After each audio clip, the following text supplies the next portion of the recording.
ବନ୍ଧୁଗଣ, ମୁଁ ଆପଣମାନଙ୍କୁ ଆଜି ଗୋଟିଏ ନୀତି ଶ୍ଲୋକ କହିବି। ଯେଉଁ ଶ୍ଲୋକଟି ଆପଣ ଜୀବନ କ୍ଷେତ୍ରରେ ଯଦି ତାକୁ ପଢ଼ି ପ୍ରୟୋଗ କରନ୍ତି, ସେ ଅନୁସାରେ ପରିଚାଳିତ ହୁଅନ୍ତି, ତାହେଲେ ଆପଣଙ୍କର ପିଲାମାନଙ୍କୁ ଜଣେ ସୁନାଗରିକ ଭାବରେ ସମାଜରେ ପ୍ରତିଷ୍ଠିତ କରିପାରିବେ। ତେଣୁ ଏ ଦିଗହରା ମାନବ ସମାଜକୁ ସୁମାର୍ଗରେ ପରିଚାଳିତ କରିବା ପାଇଁ ସଂସ୍କୃତ ବିଜ୍ଞ ପଣ୍ଡିତମାନେ ବହୁଗୁଡ଼ିଏ ନୀତି ଶ୍ଲୋକ ରଚନା କରିଯାଇଅଛନ୍ତି। ସେମାନଙ୍କ ମଧ୍ୟରୁ ଚାଣକ୍ୟ, ଭର୍ତ୍ତୃହରି, କାଳିଦାସ ଇତ୍ୟାଦି କବି ଓ ମହାମନୀଷୀମାନେ।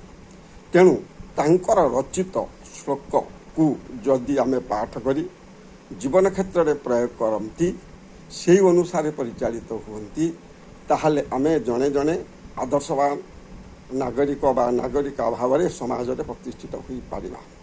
ମୁଁ ଆପଣଙ୍କୁ ଆଜି ଗୋଟିଏ ବହୁ ମୂଲ୍ୟବାନ ନୀତିପୂର୍ଣ୍ଣ ଶ୍ଲୋକ କହିବାକୁ ଯାଉଛି। ତାହାକୁ ଆପଣ ଗ୍ରହଣ କରି ଯଦି ନିଜର ପିଲାମାନଙ୍କୁ ସେହିପରି ଭାବରେ ପରିଚାଳିତ କରନ୍ତି, ତାହେଲେ ଆପଣମାନେ ସମାଜରେ ଜଣେ ଆଦର୍ଶବାନ ଛାତ୍ର ବା ପୁତ୍ର କନ୍ୟାର ଜନକ ବା ଜନନୀ ହୋଇପାରିବେ।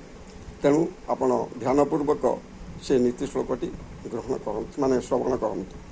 ଅଭିବାଦନଶୀଳସ୍ୟ ନିତ୍ୟ ବୁଦ୍ଧୋପସେବିନ ଚତ୍ୱାରି ତସ୍ୟ ବର୍ଦ୍ଧନ୍ତେ ଆୟୁର୍ବିଦ୍ୟା ଯଶୋ ବଳମ୍।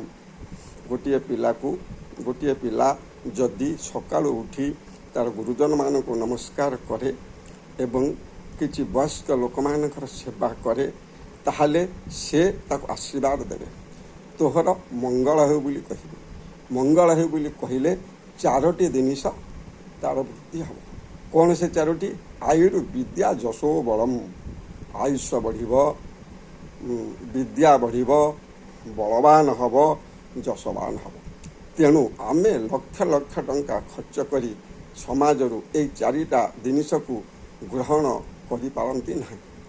ତେଣୁ ଆମେ ଯଦି ଟିକିଏ ସାଧାରଣ ଭାବରେ ଭଦ୍ରଚିତ ଭାବରେ ନତମସ୍ତକ ହୋଇ ଏହି କଥାକୁ ଆମେ ଗ୍ରହଣ କରନ୍ତି ବା ଜୀବନ କ୍ଷେତ୍ରରେ ପ୍ରୟୋଗ କରନ୍ତି, ତାହେଲେ ଆମେ ଜଣେ ଜଣେ ସୁନାଗରିକ ଭାବରେ ସମାଜରେ ପ୍ରତିଷ୍ଠିତ ହୋଇପାରିବା। ତେଣୁ ଏଇ ଯେଉଁ ଛୋଟ ଛୋଟ ପିଲାମାନଙ୍କର ଏ ବାବଦରେ ଦାୟିତ୍ୱ ନଥାଏ।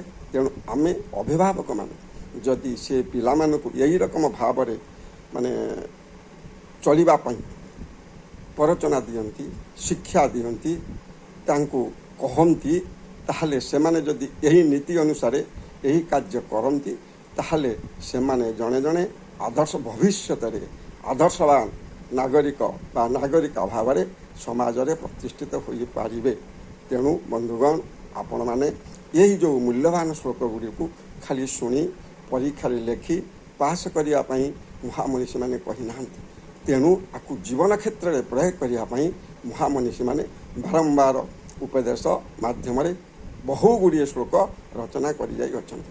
ତାକୁ ଆମେ ଜୀବନ କ୍ଷେତ୍ରରେ ପ୍ରୟୋଗ କରିବା ଏବଂ ଆମର ପିଲାମାନଙ୍କୁ ସେହିପରି ଭାବରେ ଗଠନ କରିବା ଆମର ହେଲା ଗୁରୁ ଦାୟିତ୍ୱ।